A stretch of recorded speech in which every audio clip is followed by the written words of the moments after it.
നിലമ്പൂരിൽ CPIM കോൺഗ്രസ് ഡീലെന്ന ആരോപണവുമായി Nilambur NDA സ്ഥാനാർത്ഥി ഗിരീഷ് മേക്കാട്. ബേപ്പൂരിലെ UDF സ്ഥാനാർത്ഥി PV അൻവറിനെ പരാജയപ്പെടുത്താനും LDF സ്ഥാനാർത്ഥി PA മുഹമ്മദ് റിയാസിന്റെ വിജയം ഉറപ്പാക്കാനുമാണ് നിലമ്പൂരിൽ UDF CPIM ഡീൽ.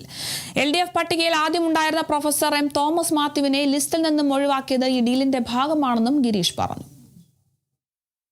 നിലമ്പൂർ മണ്ഡലത്തിലെ LDFും UDFും തമ്മിലൊരു ഡീൽ ഉണ്ട് എന്ന് നമ്മൾ പറയാൻ കാരണം ബേപ്പൂർ മണ്ഡലത്തിൽ മത്സരിക്കുന്ന നമ്മുടെ മുൻ MLA PV അൻവറിനെ അതിശക്തമായ തരത്തിൽ തോൽപ്പിക്കണമെന്നുള്ള ഒരു ഗൂഢാലോചന LDFിലുമുണ്ട്, അത് UDFിലുമുണ്ട്.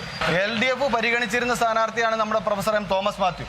അദ്ദേഹത്തിനോട് മത്സരിക്കാൻ തയ്യാറാകണമെന്നൊക്കെ പറഞ്ഞ് നിർത്തിക്കൊണ്ടുവന്ന ഏറ്റവും അവസാനം അദ്ദേഹത്തിനോട് പറഞ്ഞു യുദ്ധം വന്നു, അന്തരീക്ഷം മാറി എന്ന് പറഞ്ഞുകൊണ്ട് അദ്ദേഹത്തിനെ കബളിപ്പിച്ചുകൊണ്ട് അദ്ദേഹത്തിനെ രംഗത്ത് മാറ്റി നിർത്തുകയാണ് ചെയ്തിട്ടുള്ളത്.